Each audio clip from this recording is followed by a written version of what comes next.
Independent thoughts, independent life. This is Chad Benson. Following the call with President Trump, the member of my staff asked Ambassador Sondland what President Trump thought about Ukraine.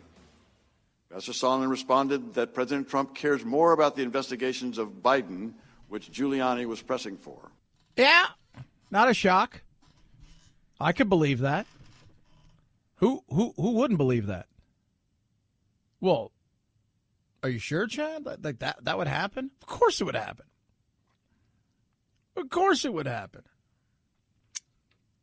Now the question is, does it rise to the level of impeachment? Do you have enough between now and whenever you're going to vote to sway the American people in such a way that the Senate feels that they have no choice, based on all of the evidence that's going to be coming down and represented down there, that they're going to have to remove this president? Do you have that? Based in a world of complete political division and tribalism, is that there? Not at this moment, it's not. I don't think anybody won today in the first day of hearings. I think that the two men that were up there, George Kent and Bill Taylor, I think they acquitted themselves quite well, right? They got up there, they did their thing. I do not think they were liars. I do not think they were partisan hacks. I do not think they were never Trumpers. I just think they were two guys who were doing something. They got caught up in something that most people have no idea who they are, and that they were in there for a hearing. I don't think anything other than that. Do I think they were 100% right? I think they were more right than they were wrong. That I will say. I don't think there's some deep state conspiracy, and there's a lot of people out there drink that Kool-Aid all day. Oh, Chad, it's deep state conspiracy. No, I don't think any of that stuff. I think none of that.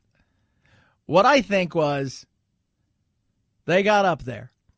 They told a very similar story in a lot of their ways that match up with a lot of other stories that have been told over and over and over again.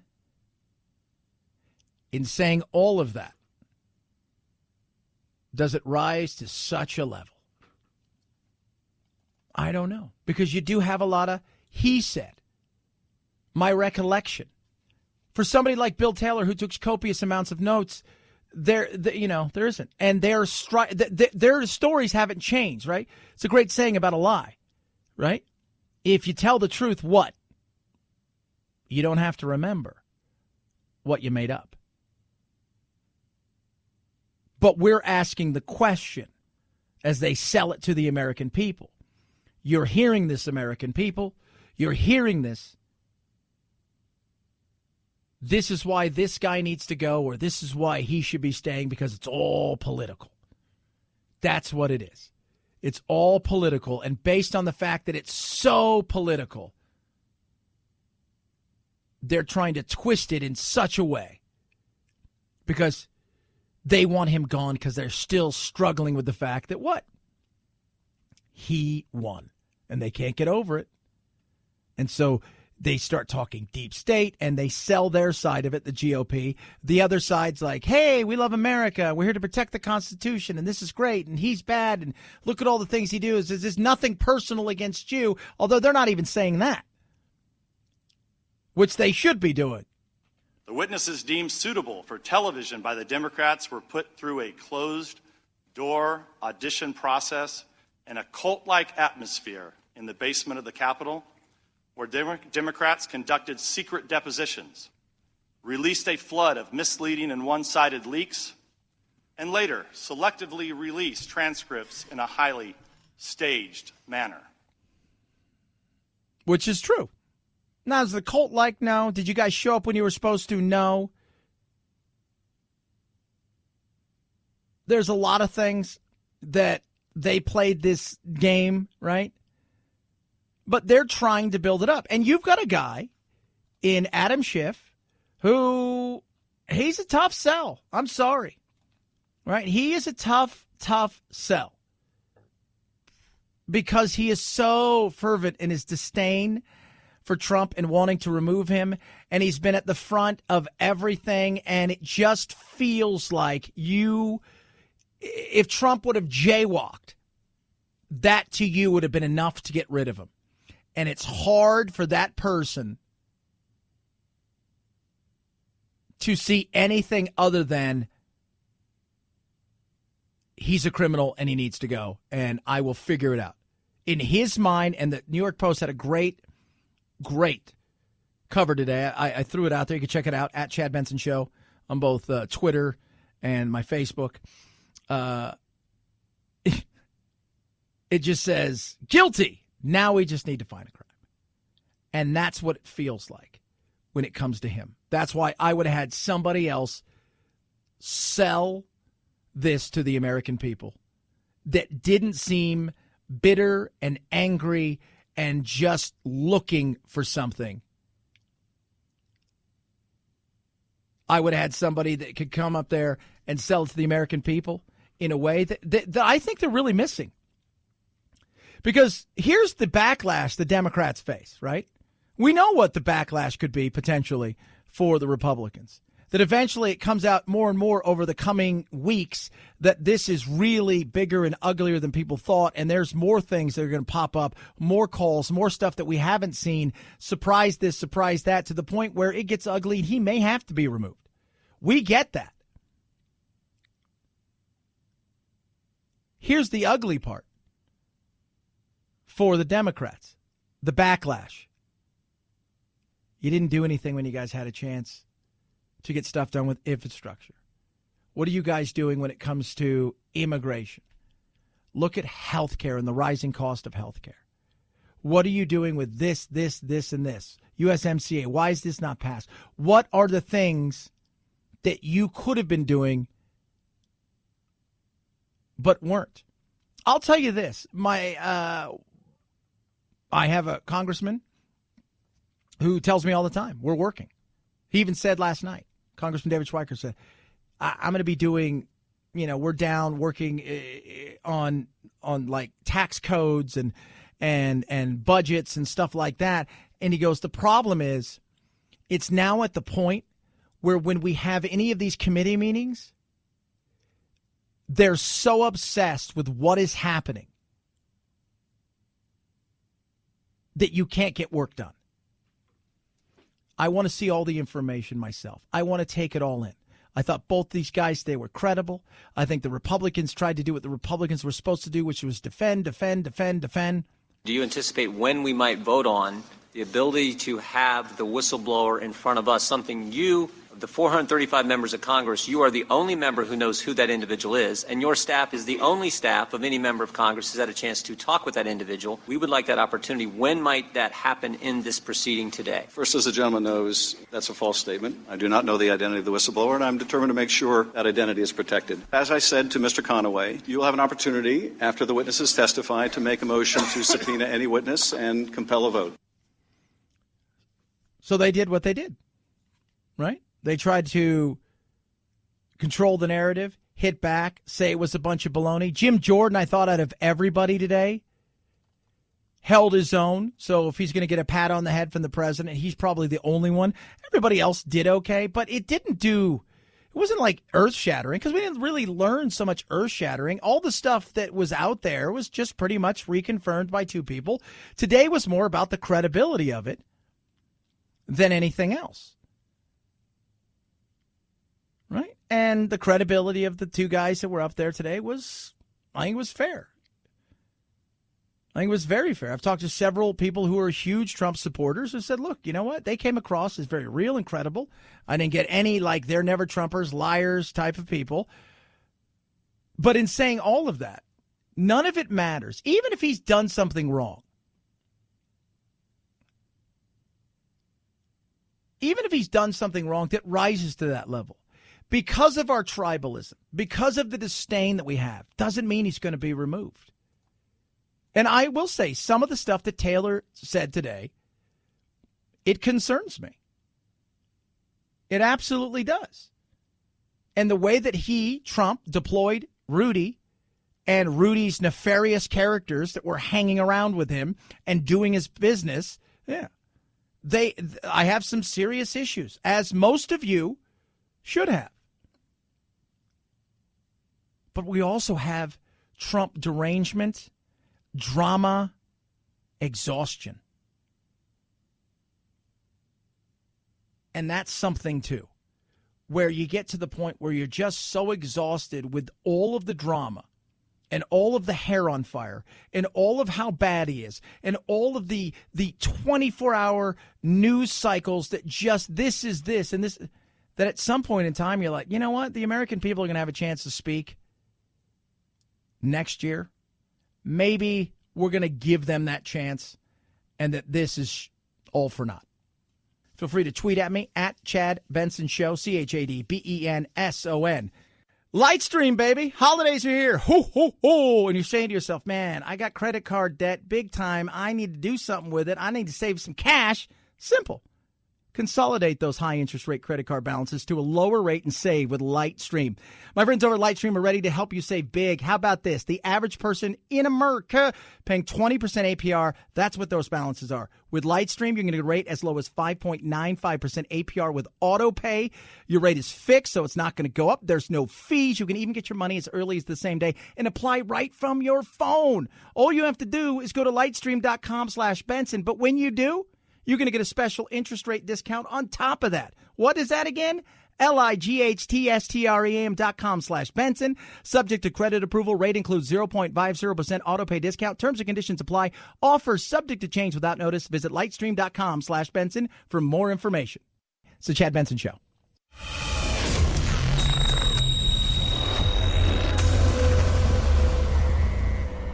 Deep states? No. Deep doo-doo? Yeah, the Chad Benson Show.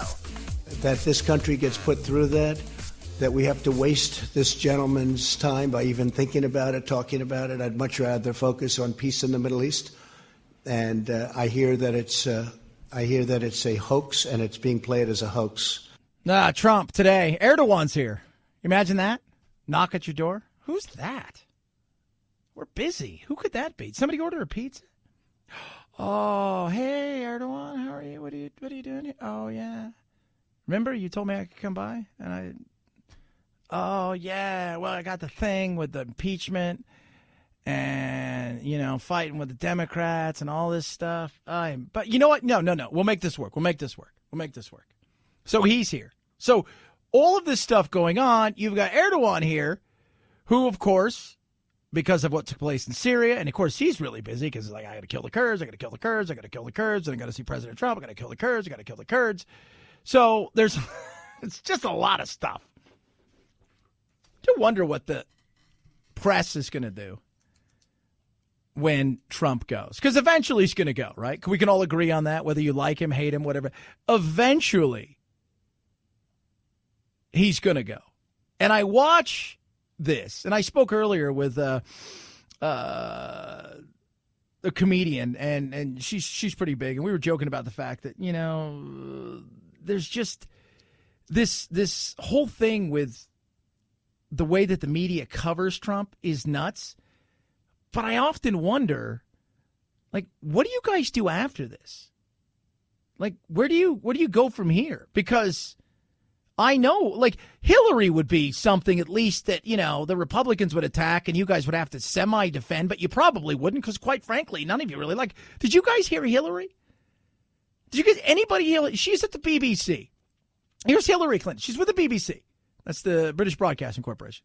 She's got a book out about women and power. By the way, never mentions Margaret Thatcher. And when they asked her about it, she's like, well, she really didn't do anything for anybody. Whatever. But some of the stuff she said, she will not go away. Like, she's that rash where you go in and it just keeps coming back. And they're like, that's the plague. You're like, oh, I see. But listen to this. Are you going to run again? No. That is 100%. So in a few days, I'm not going to open my newspaper. Well, I never say never to anything. You've only got a few days left. I know it's way past time, but So you are ruling it out. Well, look, as I say, never say never. And I will certainly tell you I'm under enormous pressure from many, many, many people to think about it. But as of this moment, sitting here in this studio talking to you, that is absolutely not in my plans. Who? Who are you under? Minus Bill, who wants you out of the house. Man, I'd love it if she just went away. That'd be great. Man, you know parties I could have? I mean, my friend's gone, Epstein. It's a shame what happened to him.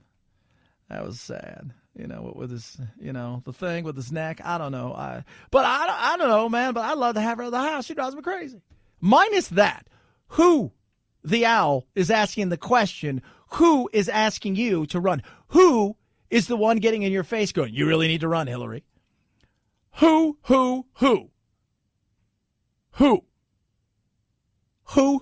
Anybody?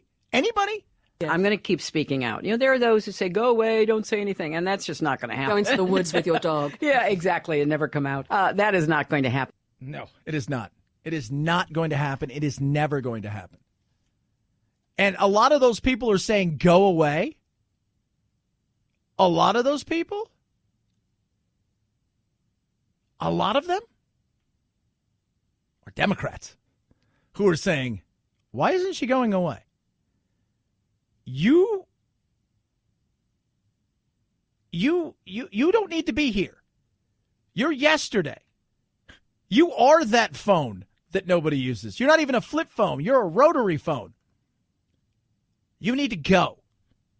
And the fact that you're in Britain, right, so you're in England, you've got a book out, and you don't even mention Margaret Thatcher. And when you do, you're like, she really didn't do anything for anybody. You're like, what, really?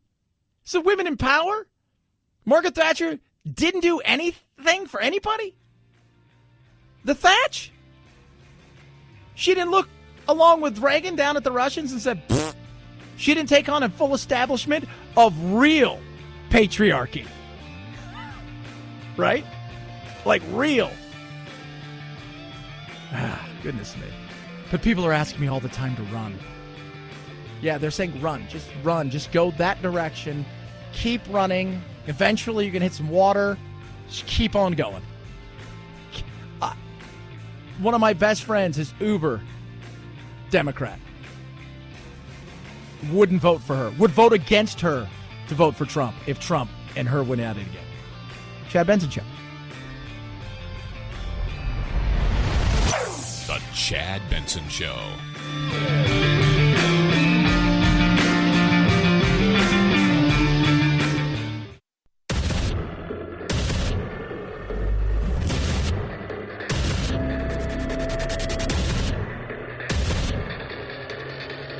Independent thoughts, independent life.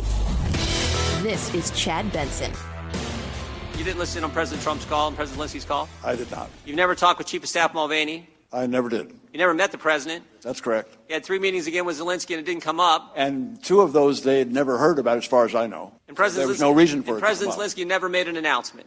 This is what I can't believe. And you're their star witness. You're their first witness.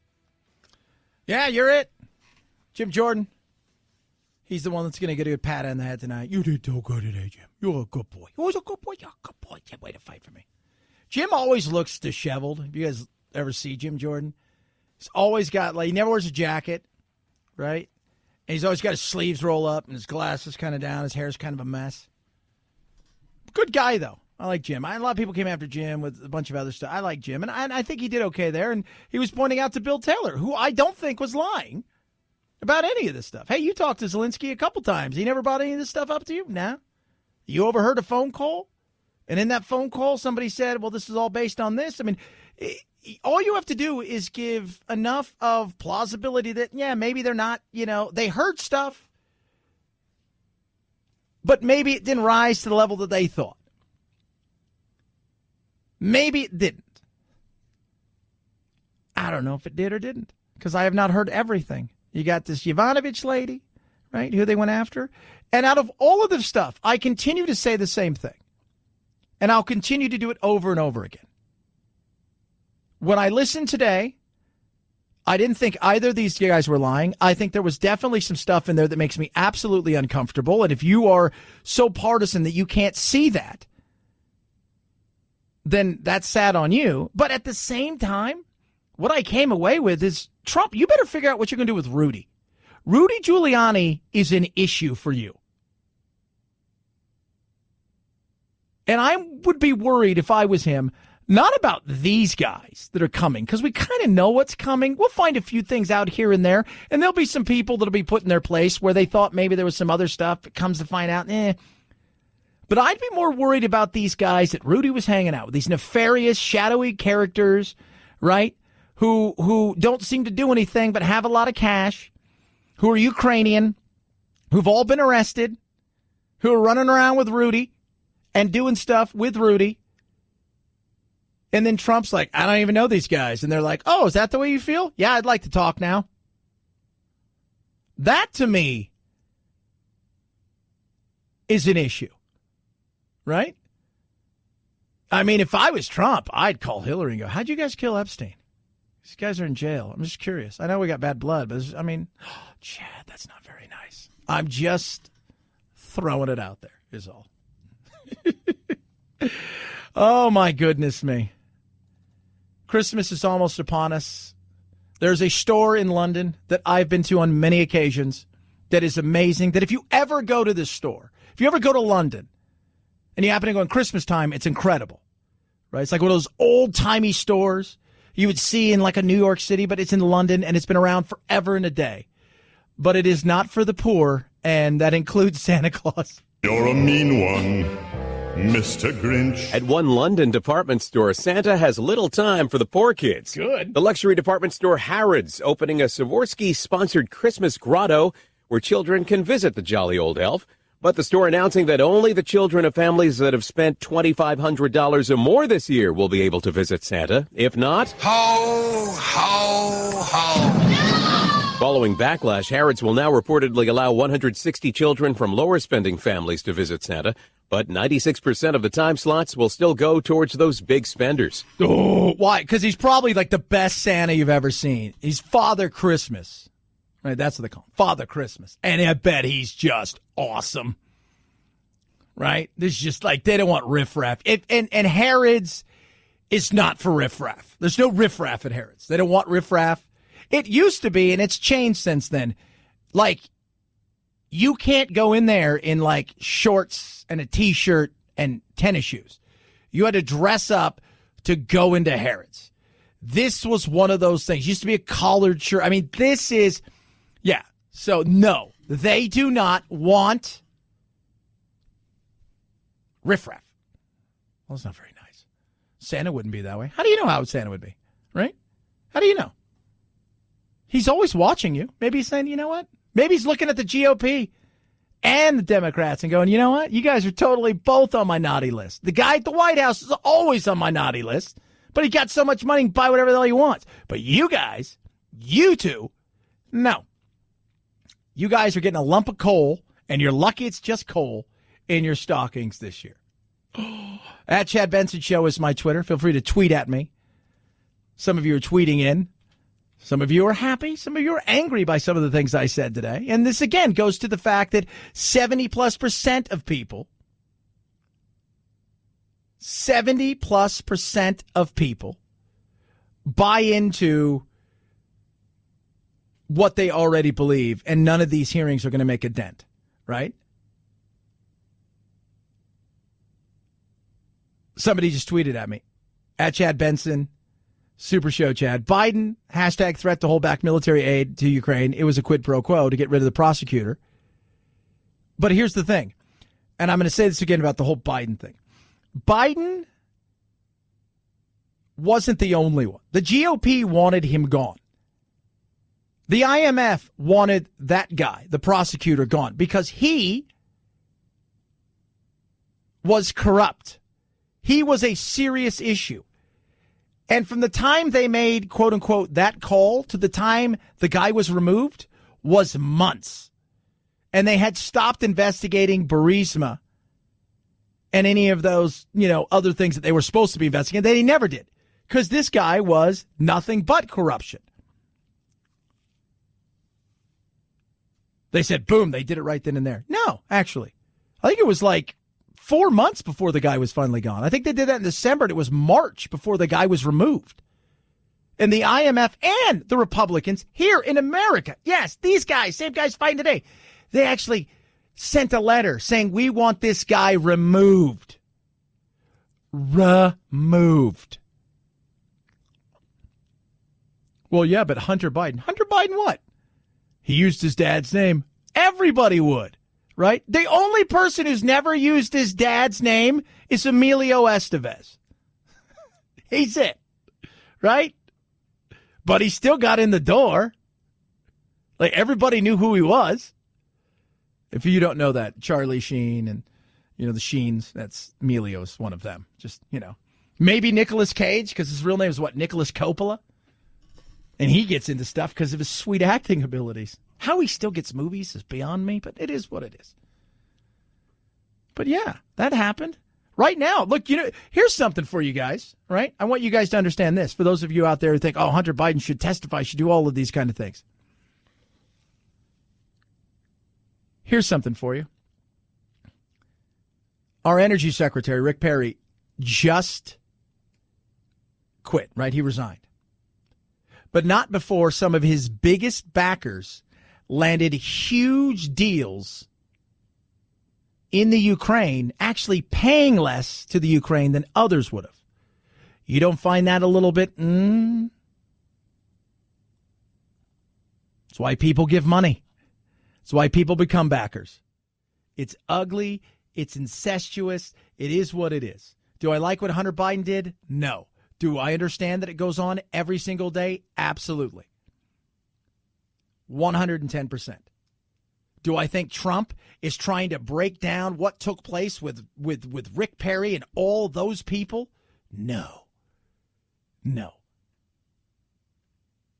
I mean, this world that we live in is full of people who get into politics, who love the opportunity to be something and have power, and at the same time, the people that need some of that power usually have the money, and they court each other.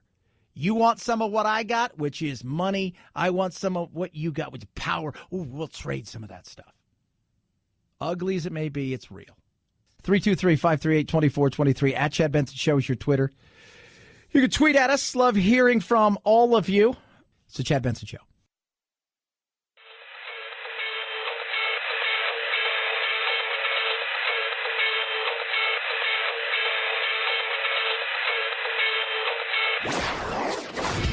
Don't let the Washington Beltway strangle you. This is where the exhausted majority comes to refuel, realign, and reevaluate. This is Chad Benson. Last year, subscriptions to video streaming services surpassed cable subscriptions for the first time. Disney Plus, priced at $6.99 a month, costs about half that of Netflix, the biggest streaming provider currently. According to Disney, the parent company of ABC, initial demand for Disney Plus exceeding high expectations, causing disruptions for some customers. The company promising to quickly resolve the current user issue. Yeah, yesterday was huge. About 1 million people plus signed up for it. But one of the things that's interesting, and I was talking about this, is they've got everything, for all intents and purposes, that Disney's ever done, and it goes back a way. And some of the cartoons, if you watch them, little violent, little racism, old-fashioned timey racism, and so now what they're doing. Because the whole thing is, it's supposed to be, what, PG-13 or under. That's Disney. Because it's Disney. Hi, everybody. It's the whole 9 yards. So they're putting, warnings, cultural warnings. Some of this stuff you may find offensive because you have no sense of humor and do not understand that we have grown. Didn't say that, but that's something I put, So when you go to watch some of these older things, they're not politically correct. Like Tom and Jerry from old days. You watch it in today's sensibility, you're like, oh my God, they're just trying to kill each other. That's all they're trying to do. Yeah, pretty much. That's it. Just trying to beat each other to death. Well, that's kind of weird. Yeah. So now they've got warnings on there for people to go, oh, I didn't know that some of these things could happen. Speaking of happening, don't let this happen to you. And I'm sure some of you, because I got a tweet earlier bought into this. You may have seen it on Facebook this week, a $75 Costco coupon if you complete several surveys and share the post. When you click on it, you're asked to give up personal details like your name, address, and phone number. Bottom line, don't do it. Costco says it is not giving away $75 coupons and that it's a scam. Whomever is asking for your personal details are using that data for something else. But when you see something like that and you see how fast it grows, and then you wonder why fake news or lies or propaganda can spread, it's because human beings nowadays, gullible we're not even gullible. For most people, you're just flat out stupid. That's why people share stuff over and over again that isn't truthful, because nobody takes the time to sit down and go, well, this seems too good to be true, so I'm just going to take a second, because the same thing that you're doing, which is on a computer, looking at Facebook or on your phone, also happens to have something where you can easily Google something, and usually within seconds, it will give you an answer that's real, which says, yeah, don't do that. That's not real. Don't do that. Nah, you get yourself in trouble. Don't do that. Don't do that. And that's how things spread so fast. Because somebody will see something, right, that they affirm to, and that's what you're going to see over the next coming days with memes and this, that, and the other, of stuff taken out of context or isn't real. They're going to share it fast, and because they live in this bubble, they'll share it with other people who believe that, and they'll share it to other people. And nobody ever takes the time to go, well, I don't know if that's true or not. Because it's something I like, so it's got to be true because I'm rational, and the only people who don't believe that are irrational. It's quite a day today. Fourth time in history that we have gotten to this point where we're looking at a president and saying, should he stay or should he go? Fourth time. What people are going to be talking about over the coming days is Trump. Did he really do something wrong? Did he not do something wrong? Could it be misconstrued in a different way? Is there really anything here that these guys said today that backs it up? What exactly is, I don't, yeah. The average person who's not into this every day might think that. For most people out there, I'm getting tweets. You've already made up your mind. But before the gavel hit today, before Adam Schiff, took to the microphone, before any of those things ever took place, those people had their minds made up. 70+% of Americans have their mind made up already. The rest of us, the 30% or so who are curious, would like to see all of the information, everything. What do you have? I'm curious about what you have. How real is it? Do you have something where if this was a president we liked and he did this, that this was something we wouldn't be chasing? We would have just said, yeah, it rose to something he shouldn't have been done, but, that's never going to happen again. Is it because you don't like the personality of this president, and that's why you're going after him, because you're still trying to figure out how on that November night in 2016 that this took place? Those are real questions. I get people don't like Trump. I don't like him personally.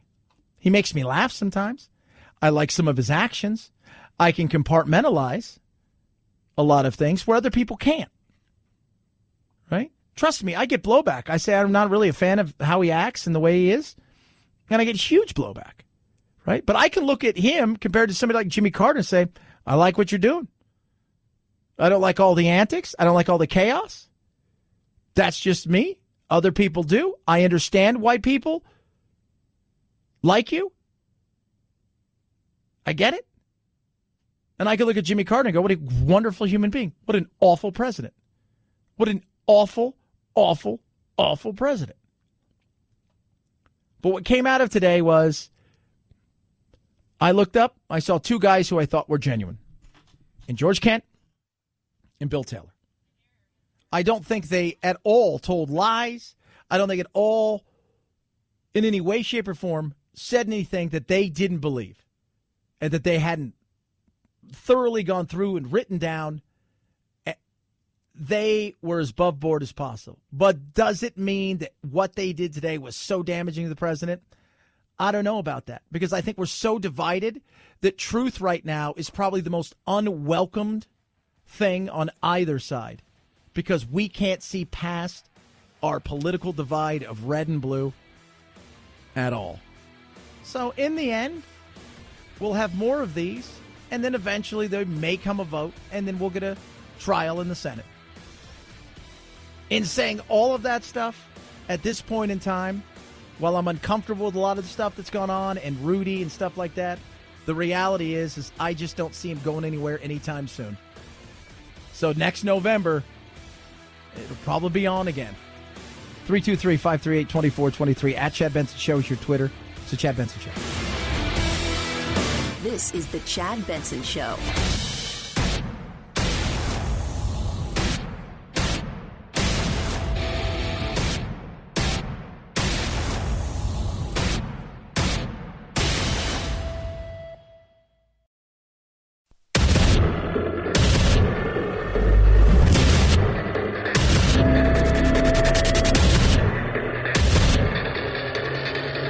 Independent thoughts, independent life. This is Chad Benson. Neither one of them's ever talked to the president. Ever? Talked to Chief of Staff Mulvaney or ever? Talked with Mayor Giuliani. Ever? And as I said with Ambassador Taylor, he had 3 meetings with President Zelensky, and all 3 of those meetings never once did this idea of linking security assistance dollars to an investigation ever come up. Jim Jordan right there. It's so funny. I was talking to somebody earlier, and we were talking about this, and she works here, and she says, I don't really have any thought about this. She goes, I don't follow it enough. She goes, I really don't like Trump, but I don't hate Trump. I don't have a strong opinion of him. I'm like, so you're the one. Like, we're going to have to put you inside of a glass box now so everybody can come and go, she's the one that doesn't have a strong opinion. She's the rarest of people on earth. If you like Trump, you still like Trump. If you like, are you ready for this? If you like the idea of getting rid of Trump because you think he's a bad person, you still like that. Like, nothing has changed in your life. Nothing. Everything is the exact same. Everything is. Do I think that the 2 guys that were there today did a good job? Absolutely 110%. They did a good job. I don't think they were liars. I think they were honest. I think all of those things. Do I think that what I heard today was enough that they're going to remove the president? No. No, I don't. I don't think any of you do either. Mitch McConnell's not removing him based on any of these things. Now, there are more depositions more hearings that are going to be had. There's going to be more things uncovered. There's going to be more stuff coming. And there's going to be more fight back. But for all intents and purposes, we are where we are. Where we started the day today is still the same place we are. So I don't care what you do to try to go and say it's this or it's that or it's any. No. It's if you like Trump, you still like Trump. If you don't like Trump, you don't like Trump. People, and you know what I like? People are tweeting at me and texting at me, and both sides are attacking me because I'm kind of telling the truth here, guys. I know, and you don't want to hear that. Right? Like, but no, he should go. Well, you'll find out over time. It's Hillary. It's all her fault. We should get rid of these people. I got a great phone call. We're going to play a minute. Normally don't play phone calls or take phone calls. Dutch, if you're listening, don't go anywhere. We're going to play your phone call. Right? But if you like Trump, you came in today looking at this in a way that, okay, the GOP is going to show you guys. And everything they did answered every question that you wanted answered in the way that you wanted answered. If you can't stand Trump, Schiff was your patriot today. And every question that he and Castro had asked reaffirmed the fact that Trump's a bad guy in the way that Bill Taylor and George Clark Kent, I made up that part, but they're nailing the first few nails at the coffin. The coffin. The reality is everything is as it was. Everything is as it was. The Republicans are united, divided, which is an odd thing. Really, the only divide among the Republicans is you have those who think there was absolutely nothing wrong here, that this was, in the president's words, a perfect call, and those who think that it might not have been proper, but it's certainly not impeachable. I'm at that level where, like, look, it wasn't improper, but based on everything, is it worth a removal? No, because in the end, they got all the stuff. None of the investigations took place. They never came out and announced anything. So that's kind of where I'm at. And I continue to say this over and over again. If Trump was a good dude, do I think Trump is a good dude? Here's what I say about Trump. Here's my honest assessment from my 30,000-foot view of all of this crap. I think Trump loves Trump. I think Trump loves to win, and he is willing at times to cross the line that a lot of other people probably wouldn't. But I do believe within my heart 100%, Trump absolutely loves America with all his heart. He may not love America the way that you think he should love America or this person should love America or whatever, but I think there's no doubt in my mind that he absolutely loves this country. But I also think he loves Trump, and I think he loves to win. And I think somewhere down inside he thought, I didn't think I did anything wrong. I thought it was a fine phone call. I thought they should have understood. His biggest problem out of all of this, listening to this today, what I got out of it more than anything else was the same thing I've been saying over and over again. He's got a Rudy problem. I'm not worried about what any of these people are going to say. But his Rudy problem isn't even at times so much Rudy. It's Rudy's associates that I have a real issue with. It's Rudy's associates that I have some serious, serious issues with. I think we should all have some questions about some of these things. But now, over the next, so we have nothing tomorrow. Tomorrow is just to breathe. Let's take it all in. Let's look around. Okay, is everybody okay? Movie's still coming out on Friday. We still got football over the weekend. Everything's okay. So, because Friday will be, Yovanovitch coming in, Marie Yovanovitch, the former, and there could be some damaging stuff. But just because it looks ugly and it's damaging doesn't mean it rises to the level of ultimate removal. And you know that, and I know that. Doesn't mean it's good. Still feels ugly, feels nasty. But if he was a likable guy that, like the other side, if you will, didn't hate. Like if this, let's say this was George Bush and they hadn't gone through 9/11, all that stuff, but this was George Bush. We wouldn't be having this conversation.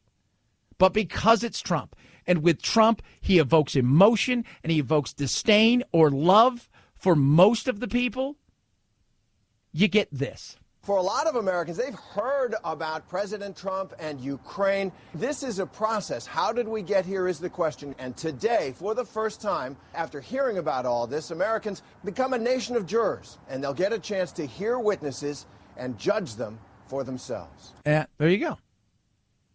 And guess what? The jurors that watch today, 99% of them, 70% of the people have already made up their mind. But the people watching today, very few of them were coming at this from like, I want to hear everything, we'll go from there. So you heard it in the way that you wanted to hear it. And you've gone to the shows that you want to go to affirm your belief that you already have. That's the reality of it. Right, wrong, doesn't really matter. The reality is this is the way that it is.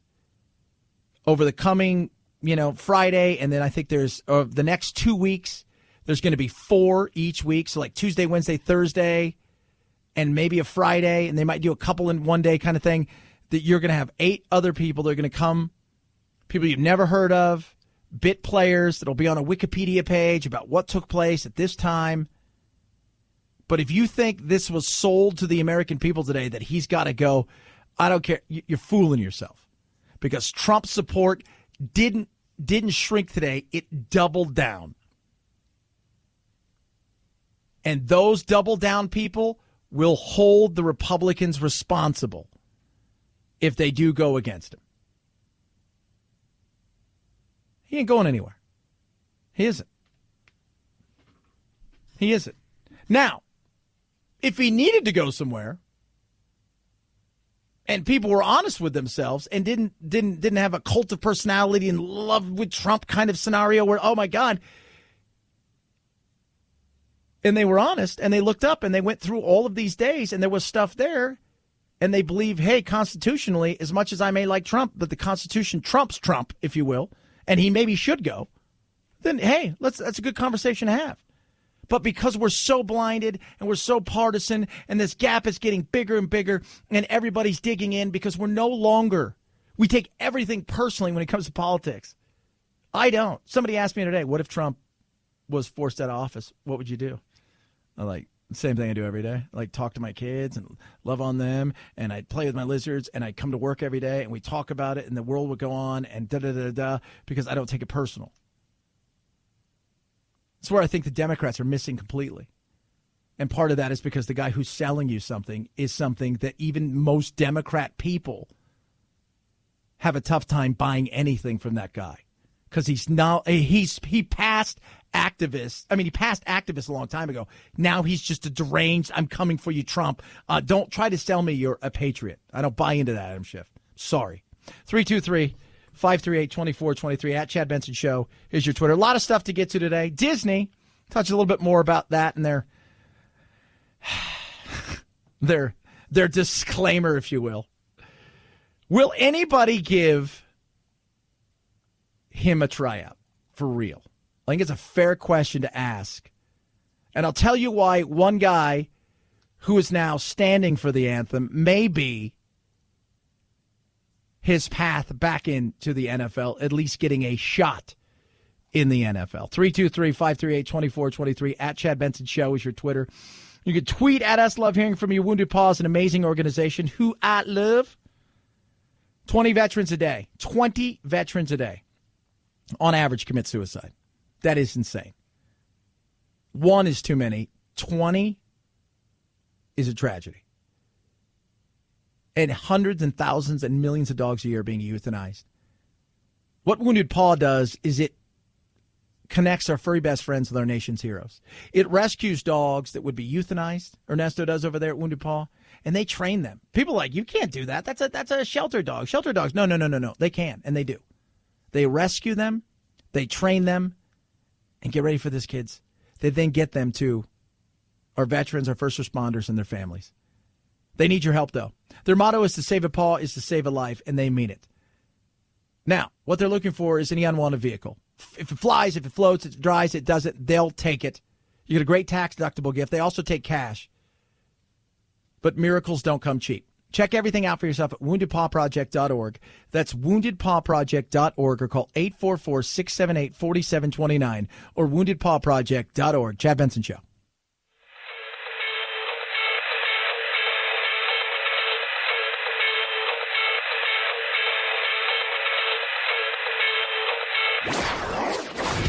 Don't let the Washington Beltway strangle you. This is where the exhausted majority comes to refuel, realign, and reevaluate. This is Chad Benson. 11 of 14 defendants are now under arrest, led by 3 brothers who are accused of importing fake iPhones and iPads from China, then taking them to Apple stores in the U.S. and Canada and exchanging them for the real thing. Once they had real Apple products in hand, they would allegedly ship those back to China and sell them for a premium. U.S. Attorney Robert Brewer. Multi-year, multi-jurisdictional investigation. Apple believes a crew got away with about $6 million worth of real iPhones and iPads. Yeah, how about that? Man, I'm telling you guys, this is the thing that makes me laugh is so much crap goes on online. Like people there's just so much stuff you can do. The money is so massive, right? Like with the Costco thing. Fooling everybody stealing your stuff, people importing fake stuff like that, people buying all this things. Opportunity. I don't always feel bad for people. Sometimes buyer beware, right? Like you learn it once. You share it once, you learn. Apple. People are, oh man, this Apple phone's only 50 cents. I got to get one of those. So this guy called me earlier. He's not happy with me. Because, deep state, no. I'm not part of that. Fighting it. So, but a nice guy. He left a message. Yeah, Chad. I think you're a complete idiot. Appreciate that. It's a good way to start a phone call. By the way, great way to start any conversation. And this will be good for you guys out that are dating or married. Look right at your spouse, your husband, your boyfriend, your family member, somebody you're arguing with or you have a disagreement with, and just insult them. And then from there, just let it. It's going to happen. The good is going to come. And I don't know why the radio station keeps you on the air, because you're totally unaware of what's been going on over the past 3 years, evidently. Okay, well, we're unaware, but he's going to lighten us to all of this. So you guys ready to be enlightened, everybody? And I think it's irresponsible for you to get on the radio. Yep. And accuse the president of doing anything wrong when it's been proven 6 different ways, 6 different times, 6 different committees that he hasn't done anything wrong. 6 different times, 6 different committees. Like, know what all those committees are. Just, I'm curious, right? Like, because he can do no wrong, because he's Yahweh to a lot of people. And this is nothing more than a continuation of the witch hunt that they started when Hillary Clinton is the one that should be in front of this witch hunt deal of Shift. Okay, we're getting there. And Shift actually should be in front of this committee also. Absolutely. Probably a firing squad, according to So people. you need to get your facts together and find out where in the hell. Okay, he's going to get really exciting here. So we're going to play Where Does Chad Live? Find out where in the hell you live at, whether you live in the United States or whether you live in Russia. Because this is nothing more than a Russian witch hunt, and you need to find out where in the hell you live at. But with all of that, he was a good guy. Thanks. This is Dutch. Thank you, Dutch. Appreciate that. Not a fan. I live in America, by the way. And the beauty of America is you can criticize people. And you can criticize. And I thought the Russians were on Trump's side, right? That's what I've been told forever. It's like, I'm confused now. Oh, my goodness. He's yelling that. Other people are saying I'm a crazy right-winger. I think I'm just doing what I do. And I'm okay with that. Chad Benson Show.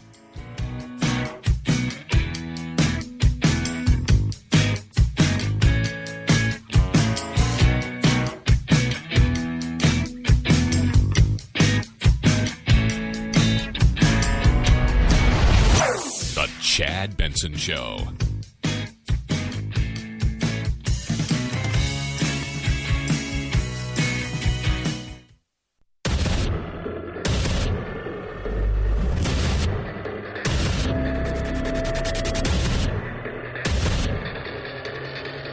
Independent thoughts, independent life. This is Chad Benson. there is other evidence in Volker's testimony which is going to be damaging to the Republicans' account. For example, he says the whistleblower's account was fairly accurate. He says that the investigation into Trump was about Biden, not about broad corruption. And Volker is now saying that it's clear the investigations were for political interest. Yeah. But aren't we doing this whole impeachment thing because when you're putting yourself into a situation, and let's look at both sides of this. The Republicans and the Democrats are both risking something. Backlash, putting themselves in certain positions where their party could lose power of what they have if they don't do what the American people want them to do and what they think is right. So it's that's real. But you go through something like this because you believe that this rises to the level where you could say he needs to be removed, right? You're that's why you're doing this. You're doing this because you believe President Trump, and look, I've no doubt in my mind that Trump wanted personal dirt on potentially what he saw as his biggest opponent, and he was going to do everything he could and had his underlings run around and do stuff, which makes, I don't like it at all. I don't like it at all. But is it rise enough to the point where you're going to say, we got to remove this guy? Less than a year away from an election. You could put your pressure on senators all day. But unless Nixon was gone when America turned against Nixon and politicians, because like I've said, they're about CYA and themselves. They care about them, right? Like Mitch McConnell, he cares about Mitch McConnell. Yes, they protect the party, but they care about Mitch McConnell. I have no doubt in my mind most of them would switch parties if they thought they were going to lose as an R, but they would win as a D, and they'd still get to stick around, and vice versa. They get addicted to all this stuff. Long gone are the days where they're willing to go, you know what? We got to do the right thing. We need to put the Constitution ahead of party. They don't care. They haven't put people or the Constitution ahead of party in a long time. Right? And when Congress screams and yells about the power and this, that, and the other, you guys started giving power away decades ago. So we could have that discussion another time. The reality is you do something like this because you believe that this rises to the point where this man, who's the president of the United States, can no longer be trusted. And you're willing to look at 62 plus million Americans and say, you got it wrong. And you have to understand that we're going to cancel out your vote and we're going to remove this guy. If I'm the Democrats, you know what I'm doing? I'm appealing to the other side, saying, look, guys, you're Americans. Stop being R's and D's. You're Americans. And we should care about the Constitution. We should care about the Constitution. We care about the rule of law. We should care about all of those things more than anything else. And I would expect you guys to want the same thing if somebody from this party had done something like that you should want that to happen. And that's all we're trying to do.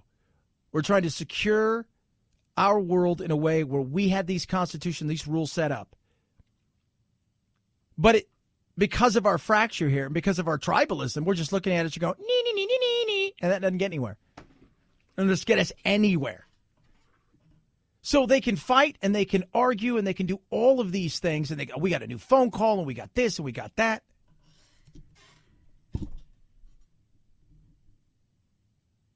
But you also have to ask yourself, too, even if it is, in theory, quote unquote, the right thing to do based on the Constitution, is the right thing to do for the country at this moment in time.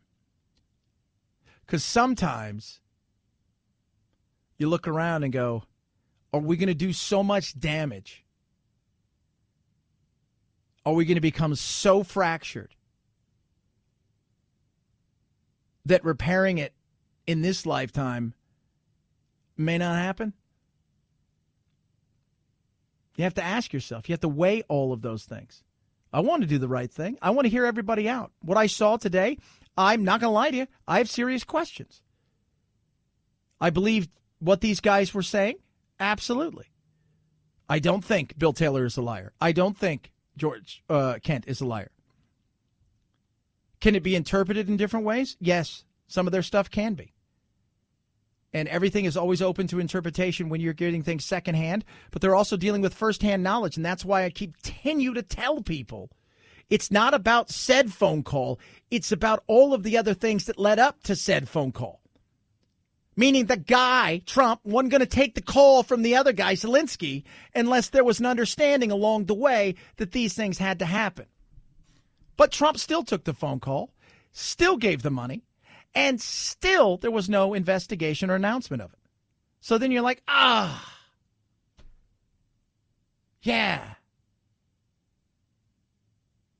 Yeah, you're right about that.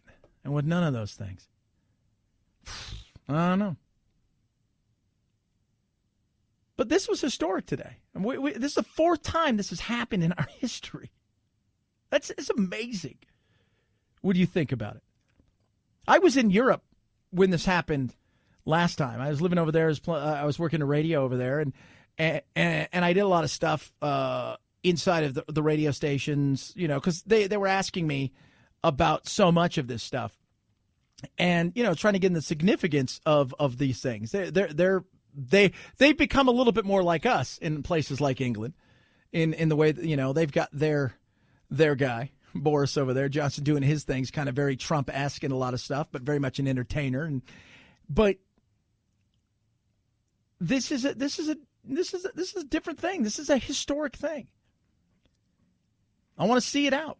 I want to see the way it plays. But even at the end of the day, do I feel that he's going to be removed? Not whether or not I think he should or shouldn't be, because I want to see everything through. I don't think he's going to be removed based on any of this stuff. It's going to have to be the public, like they did on Nixon, to the point where the Republicans knew, and Barry Goldwater had to go over and go, dude, you got to resign. And I don't see that happening. I have yet to see Mitch go over there, and I don't think he's doing it anytime soon. Not saying it can't happen. It's the Chad Benson Show.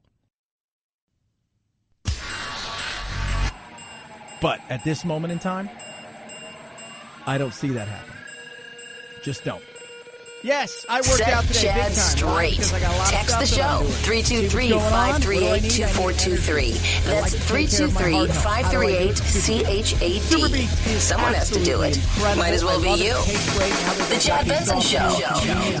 Convenience. Really, the only divide among the Republicans is you have those who think there was absolutely nothing wrong here, that this was, in the president's words, a perfect call, and those who think that it might not have been proper, but it's certainly not impeachable. The call was fine, but he said the call was fine. Normal blood pressure, circulation, natural energy in the body. I tell people that. But you read the transcript. Absolutely. The transcript. In fact, the grapeseed extract the call, soft chews, by is that clinically point, studied and shown to support everything was healthy already in blood motion, pressure right? levels. When you need energy, everything when you're worried about, hey, you know what? I want to make sure that I'm supporting healthy blood pressure. And guess what? You want to work on your circulation. It's only one thing. Super Beats. What do you do? Go to superbeatsradio.com/chat. They're Find not out flinching. everything you need to know.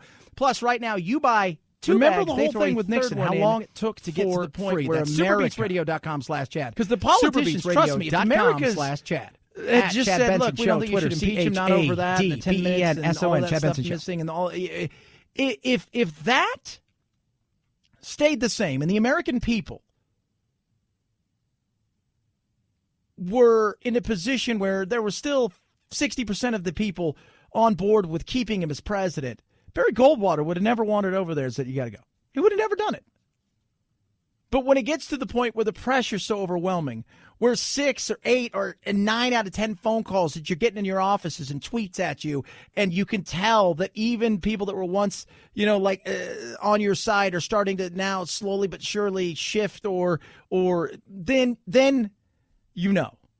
But we're nowhere near that at this point in time. Not saying it can't happen in this day and age because you don't know. But at this point in time, we're not there. We're not there. I got to tell you guys, the whole DACA thing interests me because my grandfather's from Mexico. He came here. He did it right. I have interviewed God knows how many DACA kids, and it's in the Supreme Court. And Chief Justice Roberts is now what Kennedy was. He's kind of that swing vote. He's more conservative. I think he'll go a little bit more to the right more often than not. But he is going to be the one, I think, for a lot of people that is going to be the decision maker in this. And it'll be interesting. And I talked to 2 DACA recipients yesterday that in many ways hope that DACA is overturned because it will force the Democrats to do something.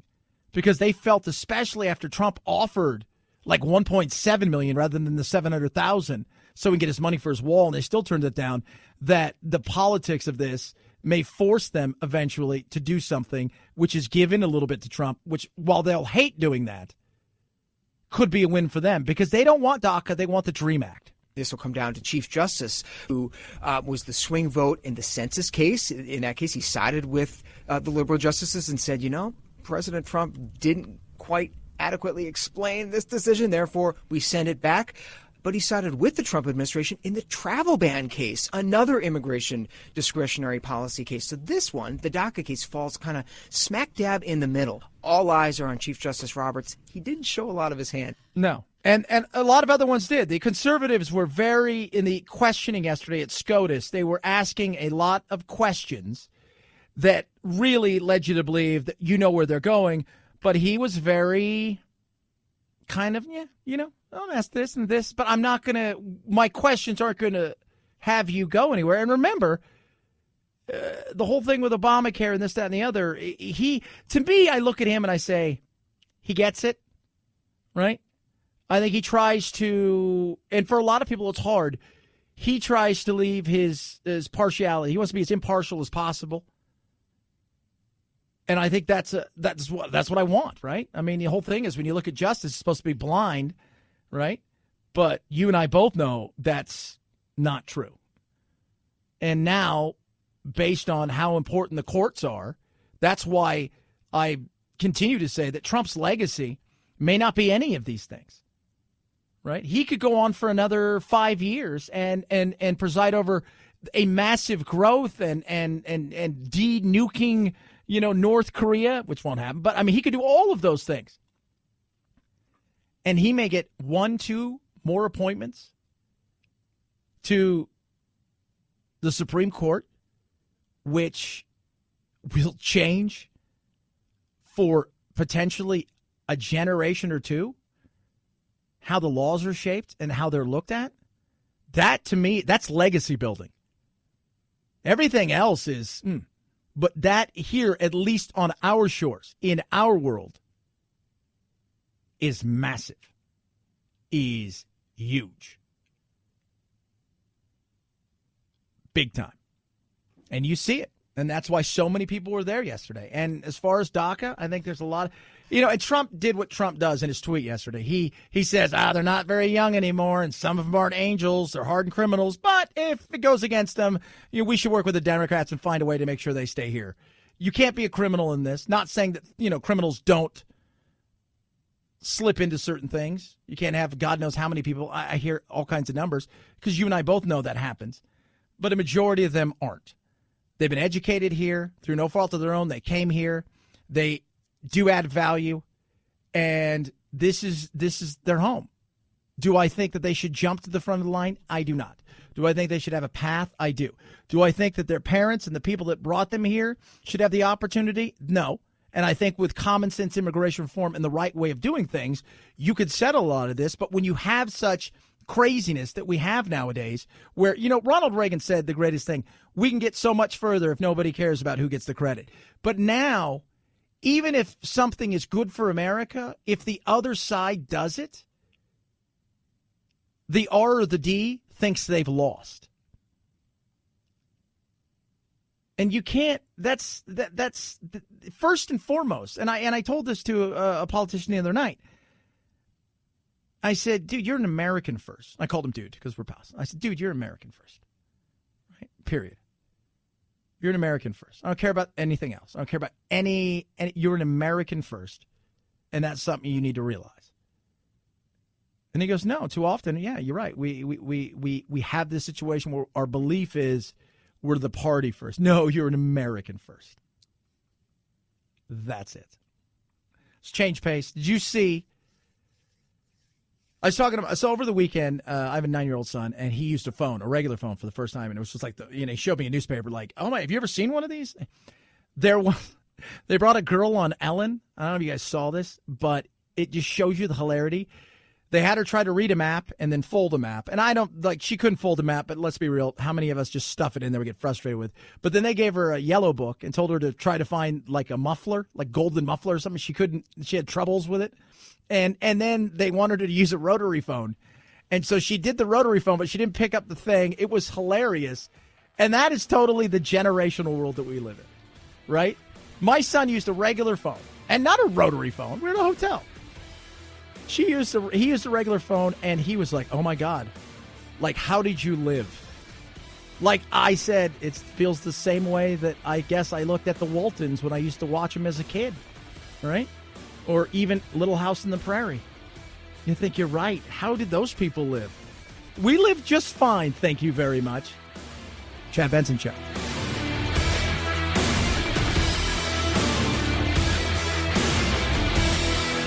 This is the Chad Benson Show.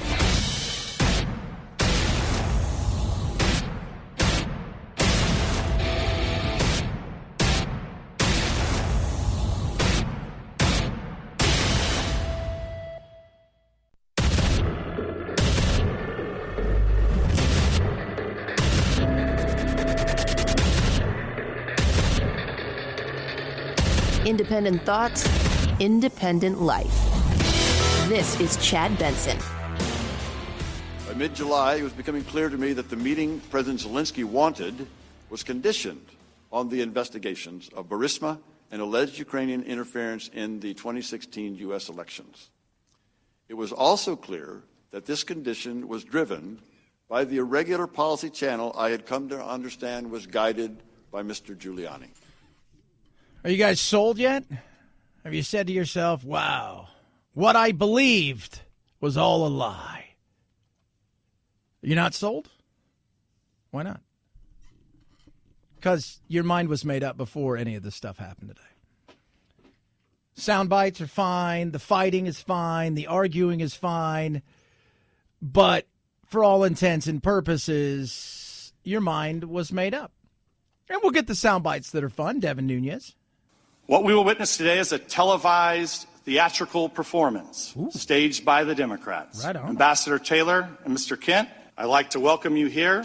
I'd like to congratulate you for passing the Democrat Star Chamber auditions held for the last weeks in the basement of the Capitol.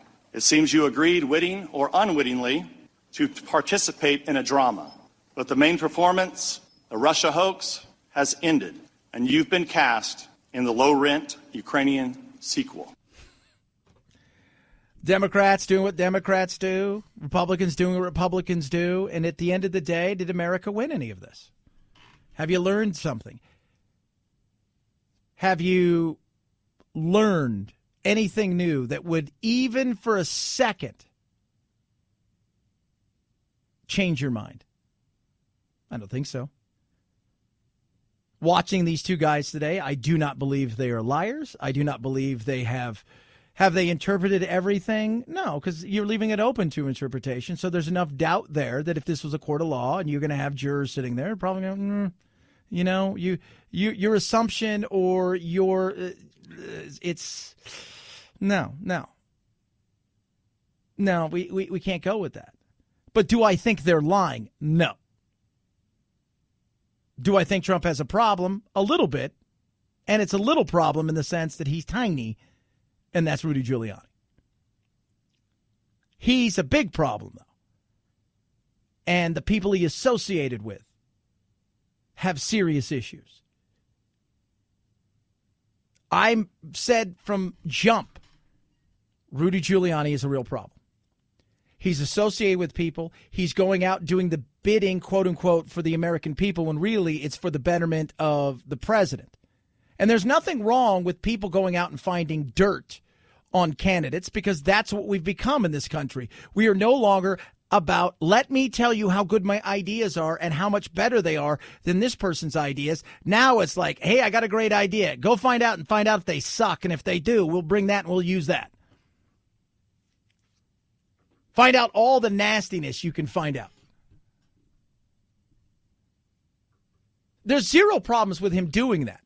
But under the guise of, if you want to meet with the president, you better do this or else, is an issue.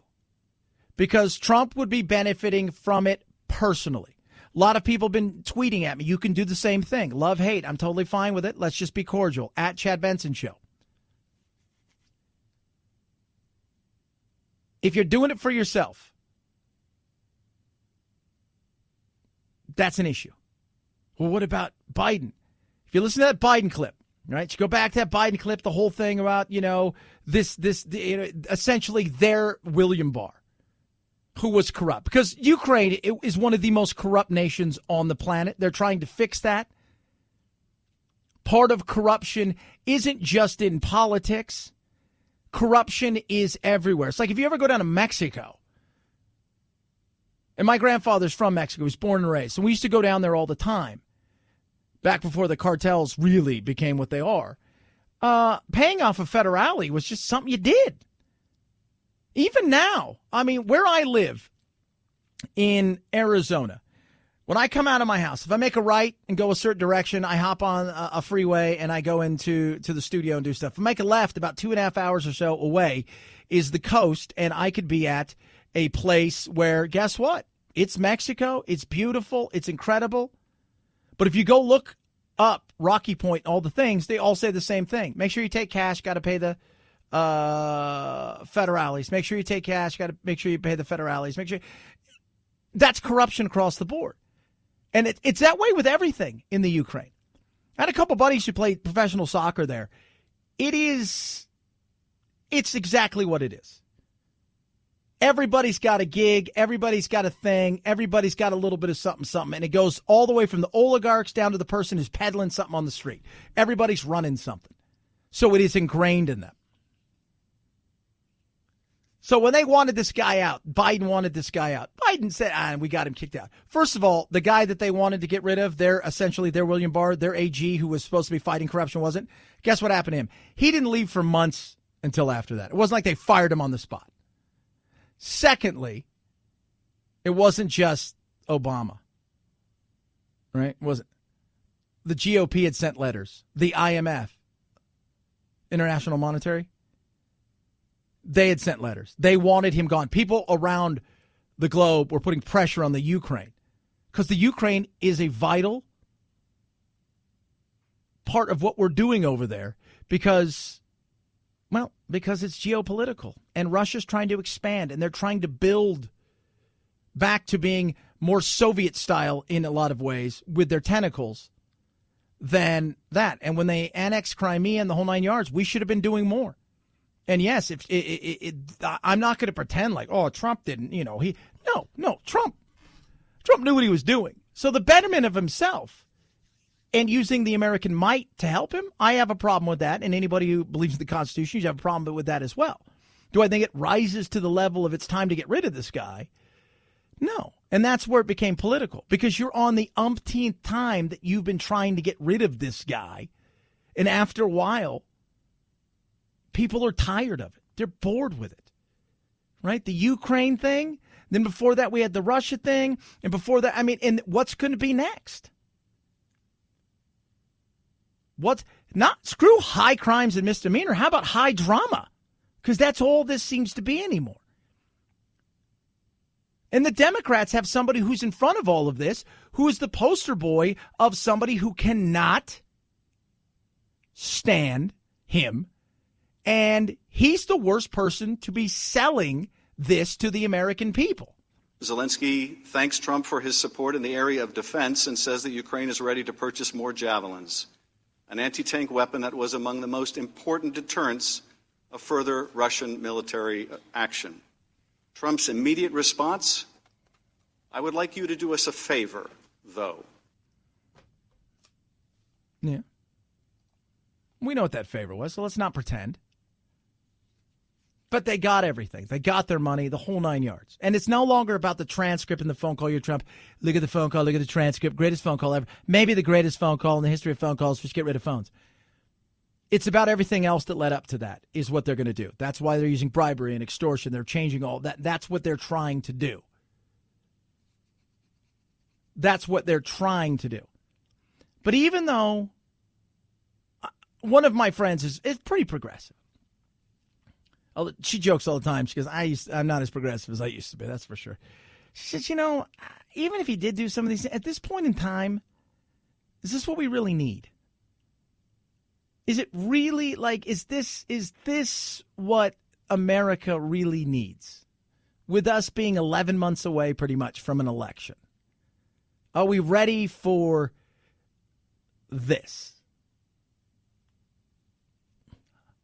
If he's done something that rises to high crimes and misdemeanor, very subjective. If he does, then you know what? Nobody's above the law. Nobody is. But because of the politicization of every single thing that's happened with this president, and the fact that since day one, and I'm not talking about the day he held his hand up, right, and he swore himself in, and the whole 9 yards that went on that day, that January day. I'm talking about since the night he won, that November night. There has been this Trump derangement syndrome to get him out. And a lot of it's completely irrational. I mean, just nuts. But people like Adam Schiff, who's trying to sell you something, because that's what this is now. My best salespeople versus your best salespeople to sell the people this. Why they should do something or shouldn't do something. Even though they don't have a vote, they vote with their votes in November of next year, and that scares enough people. Because let me tell you one thing I know about politicians, congresspeople and senators. I say it all the time on my show. They're buyers. People who live in the White House are renters, meaning they're going to be there for years and years and years through administration after administration after administration. But we're a very much how does affect me world. And if the senators think I got to vote this way or else Trump will run against me, but then I got to vote this way, they'll vote whichever way suits them to keep their power. Because that's where we are in this day and age. And that's not going to change anytime soon. At all. Hey, it's that time of the year. It's Christmas time, and you're thinking to yourself, wireless. Yes, it's a wireless world. I want earbuds. I want to get everybody earbuds. But you know what earbuds to get? Settle down. Don't spend ridiculous money because you're going to get better value for money with better sounding earbuds from Raycon. Raycon's latest model, E25, best one yet. 6 hours of playtime, seamless Bluetooth pairing, more bass, and a more compact design that gives you a nice noise isolating fit. They are so incredible. And I've seen all these Black Friday deals, and you look and you're like, nope, sorry. These aren't just half the price. Even on the best deals out there for some of those, it's better than half the price. On top of that, I'm going to save even more. How? Simple. Go to buyraycon.com/Chad. What are you going to do? You're going to save 15% already on the great savings. That's buyraycon.com/Chad. Buyraycon.com/Chad. You can follow along with me at Chad Benson Show, ChadBenson. It's the Chad Benson Show.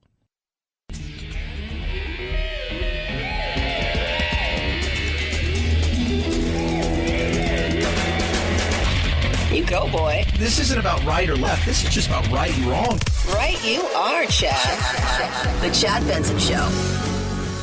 In response to that question, Mr. Mulvaney said, Mr. Taylor, we do that all the time with foreign policy. My question, Ambassador Taylor, the president conditioning security assistance on an investigation into his political opponent prior to this administration, is this something we would do all the time? No, sir. No, sir. During a commercial, because C-SPAN had on something else. They've kind of moved away from it now that it's all done, at least for today. So I flipped over and I'm like, oh, well, let's go through Fox doing what they're doing. I'm like, CNN's like, this Jen Psaki's on there, and she's like, I think Adam Schiff is I think they got through to the whole people of America today, that they're changing their attitudes. And look, maybe not where I am. And I've got a lot of friends who are Democrats. Most of my friends lean to the left because I grew up in Southern California. Still friends with them. I don't choose my friends based on their religion, based on the color of their skin, who they love, or who they vote for. Those are just part of who you are. And even them are like, I just think that they're so, Adam Schiff couldn't sell me anything. He couldn't, because he's an activist and he's fervent in his disdain for the president. That's not going to work, right? To me, it doesn't. Maybe other people buy into it. Adam Schiff's a patriot. No, he's not. No, he's not. He's Adam Schiff. He's the kind of guy that would love to have a one-party country because he lives in a one-party state.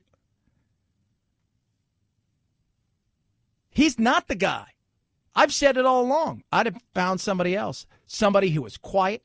Somebody who is smart, calculated, who's not going to come across as somebody who has hatred for the president.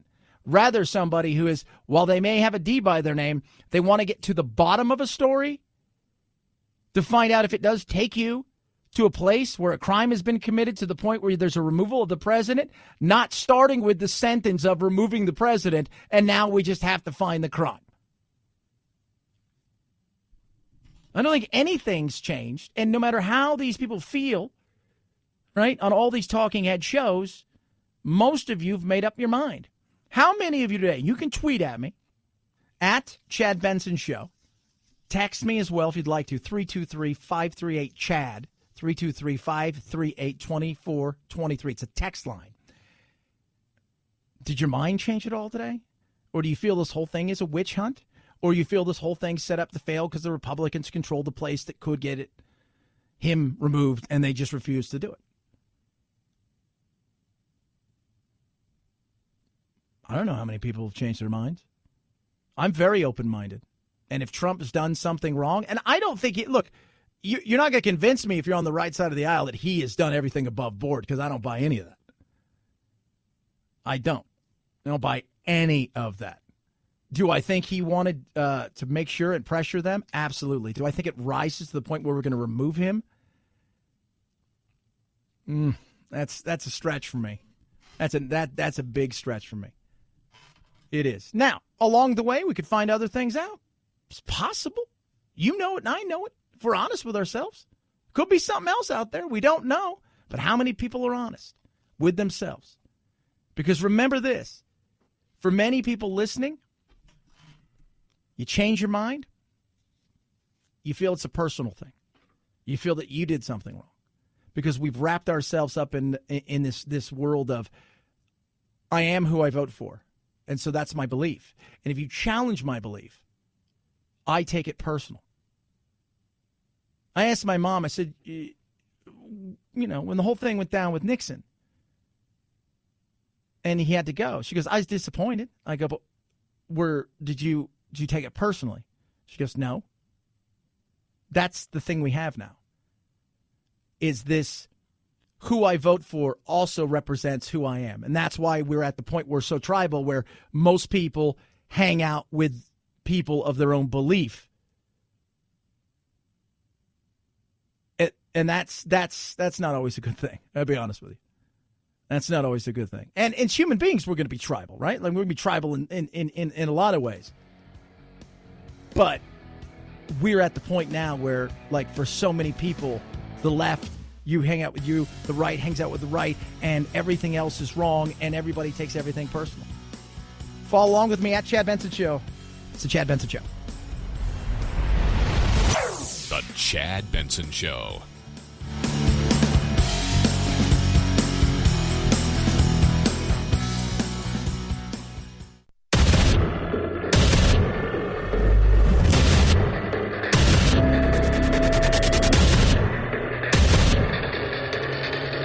Independent thoughts, independent life. This is Chad Benson. She's a writer. She's a comedian. She's got an amazing, amazing article that came out a while ago in August. It's incredible.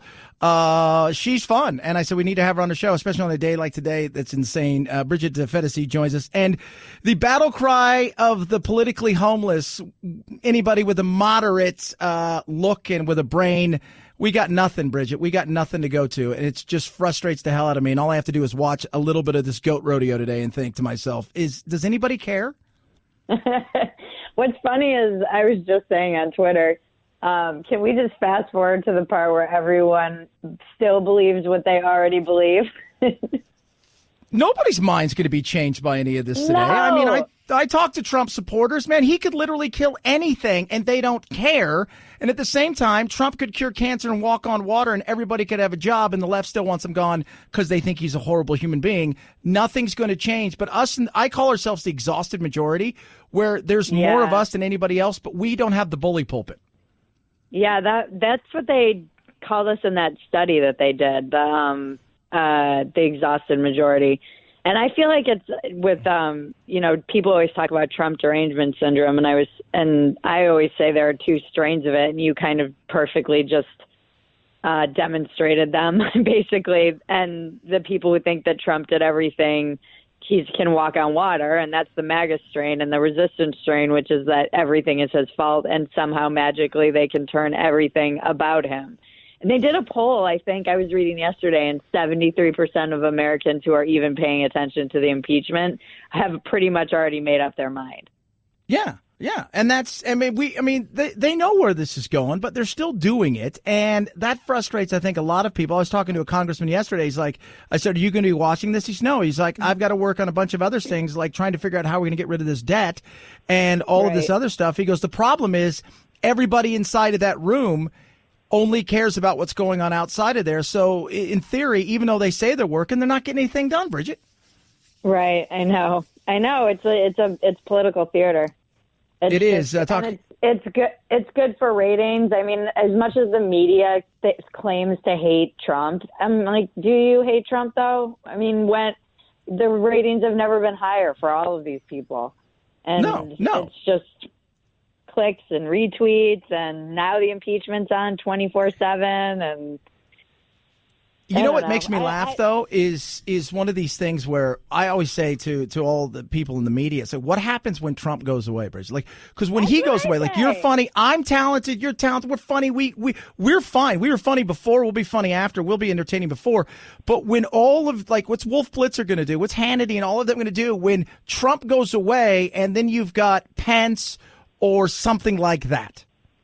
Well, and if you have staked your, I always say, who are these people, the people who have made tons of money off the books, the anti-Trump books or the pro-Trump books, if you've at all defined yourself around Trump, which so many people have, what does the future look like for you?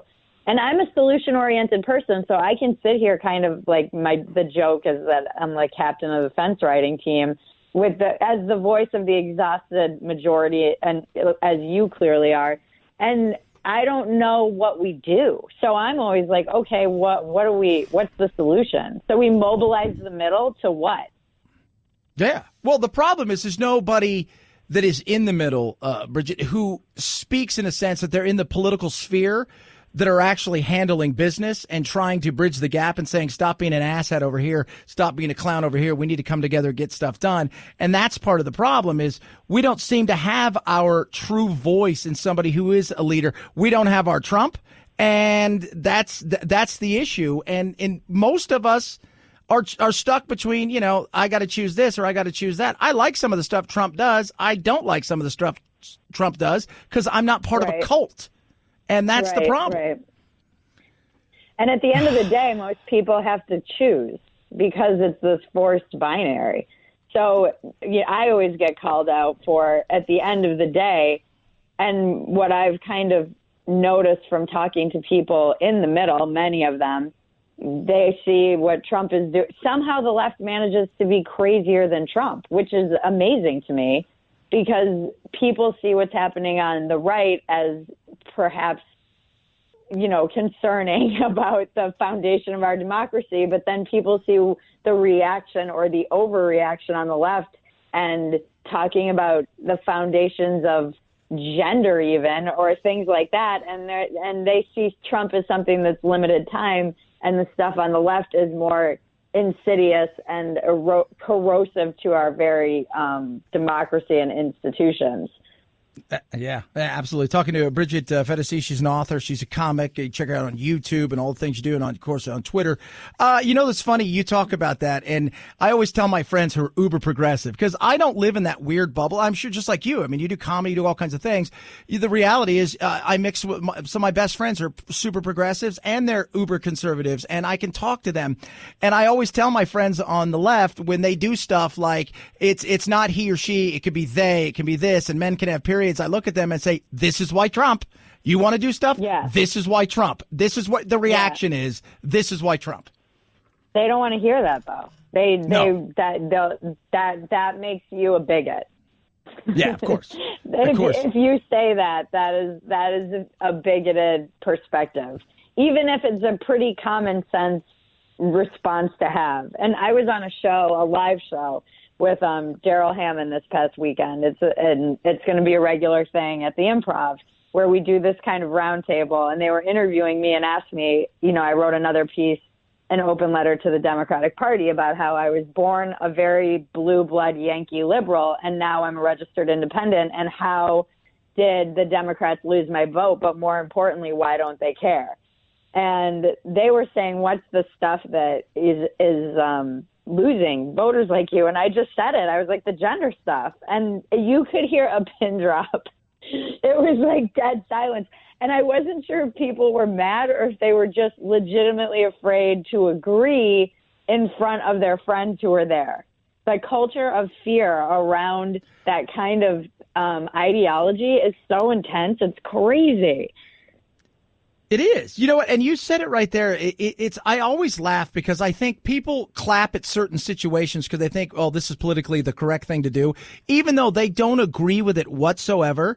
Because I've got friends who are progressive and they think some of this stuff is absolutely insane. And yet at the same time, their fear factor is if I don't go along with it, I'm going to be classified as a bigot or full of hate. So I'm essentially bullied into going along with stuff that, quite frankly, I don't buy into. Right. Well, that's that idea of preference falsification. So you think that you think everyone thinks like you because there's this idea, maybe a couple of people, the loudest, think something, and then nobody actually speaks their mind, and so you start to believe that everyone else thinks that, but it's actually not true. And what you just described is exactly that. And in the idea with the woke stuff on the left, the wokeism, it truly, on the right you see a very clear cult because there's a leader, there's a cult of personality. On the left, it's much more. It behaves a lot more like a religion and an ideology.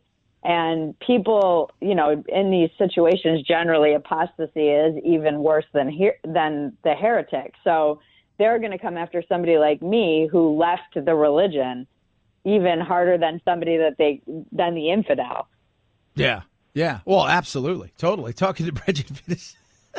You are I'm the infidel apparently to them because I never was on their side. I wasn't on anybody's side, and you have left. So you're done for. You're done for. So you know what? We talk because I did comedy for a while, and I did a lot of stuff. Back in the day at the Comedy Store, way back when. But I saw where comedy was going, and radio was kind of always my first love, and I wanted to focus. I want to travel around and stuff.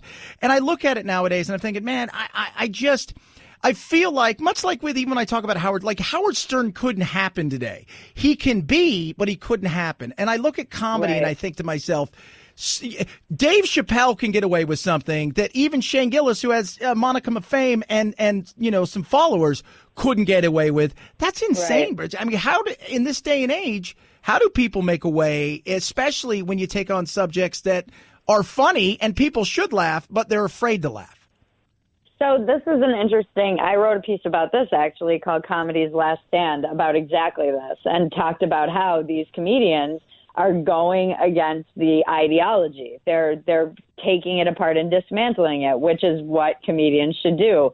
And would somebody like Bill Burr break through today? I doubt it. I don't think that he would. But he can exist, like as you said, because he exists. Now, there are comedians like Andrew Schultz and Tim Dillon who are fearless and hilarious, and they are breaking through. So there's hope that people are just fed up. And I think that my hope is that, and Claire Lehman said this, she's the publisher of Quillette, but she did, when she was on Rubin, she said, it's our responsibility to share the risk. And sharing the risk means just having the courage to speak the truth and to fearlessly, you obviously have to mitigate your own risk because you don't want to lose your job if you have a mortgage and kids. I have less to lose, perhaps. But you do want to just be as courageous and fearless as you can and laughing at the things that, my show that I have on YouTube, I have 10 episodes and it's called Dumpster Fire. I've watched your Dumpster Fire thing. I'm waiting for them to come and get rid of you on YouTube. I know. Yeah, that's interesting. It is. It's just it's the show that says what I think a lot of people are thinking. And so I'm not sure. I'm not malicious by any means, but I apparently saying things that you're not, quote unquote, not allowed to say, which is crazy. We live in free speech is important, and it is a hill I will die on. And there are alternatives coming to YouTube, and the free markets will solve these problems. I believe this. Yeah. Hopefully. I mean, if it gets to a point where, Apple is canceling somebody like me, we are in a much more dystopian future than I thought. Absolutely. And these kids nowadays, Bridget, these kids nowadays seem to be fine because they see stuff that they disagree with as hate. And the reality is I tell them all the time, it's not the speech you like. It's the speech you don't like that you need to protect, because someday your speech will be that speech. And They don't really understand that. And I'll die right next to you on that hill, because that is the thing that I try to tell people. You got to understand, they will come for you. When you don't think they will, the next generation will come for you. And that's why all these other generations, like the boomers, okay, boomer, guess what? They fought for you, as did other generations, to make sure that you can be an obnoxious little elitist. So I just recently went to the No Safe Spaces premiere 2 nights ago, the Prager Corolla documentary. And Prager says it perfectly. He said we have these protections for hate speech. Nobody cares about love speech. Nobody's coming after you for saying loving things. They're trying to silence you for saying things that they don't want to hear. And it was such a just very simple and clear point. And I think that documentary is coming out everywhere. And if you're anywhere in America, you should definitely try and support it and go see it. And it's really fascinating and also terrifying. Because it's the generation you're talking about that doesn't believe that they don't think that free speech should be quite as free as it is. I was talking to a couple interns the other day about this, and they were saying, well, I said, let me tell you something. If everybody could define what hate speech was, and we all knew exactly what we were talking about, I understand that. Like, I can at least get behind and say, okay, I see where you guys are trying to go with it. I don't agree with it. The problem is, just like it is with jokes anymore, everybody wants to define whatever your speech is to themselves as hate speech. So it's not what I say, it's how you take it. And if you want to define it as hate speech, then it's too arbitrary, and that's why that will never work. Who gets to be the arbiter of that, especially when everything is changing? Who gets to decide what hate speech is, especially when you can say something like, this person X doesn't make me feel safe, and suddenly you're sitting in an HR meeting. I don't feel safe is the new shut that person down. That is terrifying. And everyone should rightfully be pushing back against it. 110%. Love having you on. Hope we're going to do it again. Hey, I want to get the follow on the Twitter, all right? Because I know you don't have the blue check, and neither do I, because so at Chad Benson Show, simple and easy. Give me the follow, and I'd love to do this again, and because I just think we got a lot we could have fun with here, and I appreciate you taking time today.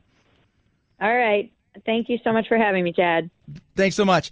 At Chad Benson Show, Twitter, ChadBenson. By the way, she's also, she works with Playboy. She's good fun. Check her out, her comedy, and check out the YouTube. It is so funny. She's good people, and she's smart. She's part of what we are.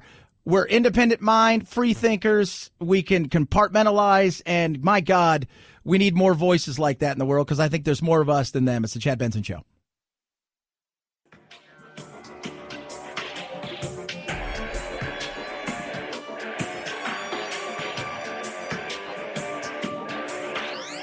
Warning, no snowflake zone. Uninformed opinions are in danger of melting. The Chad Benson Show.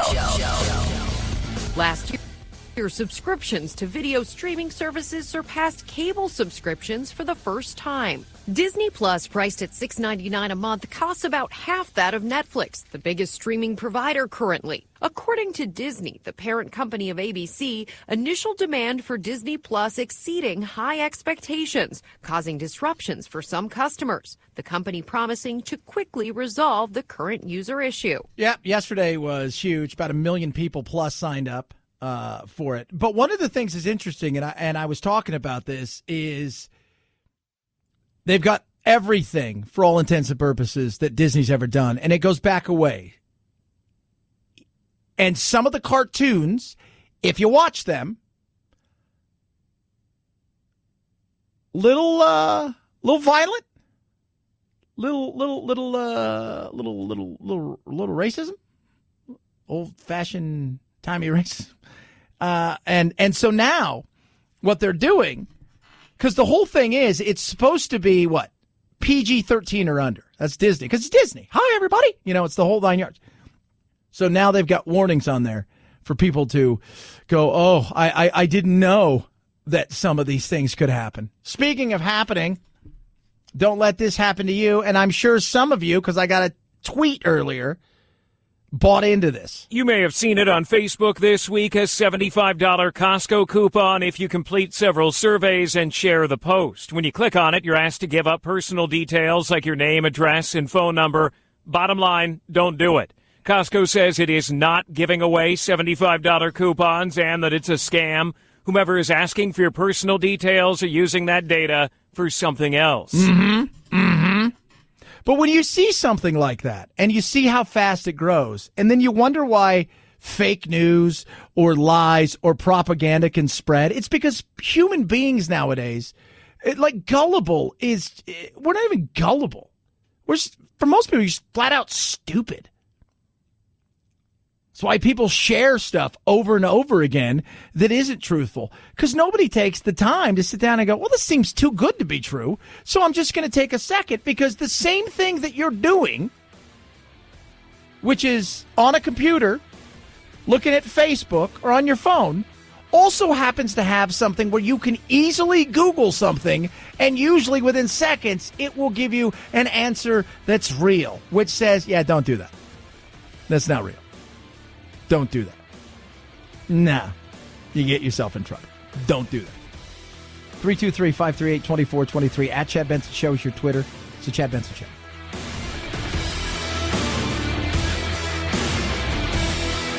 This is the Chad Benson Show.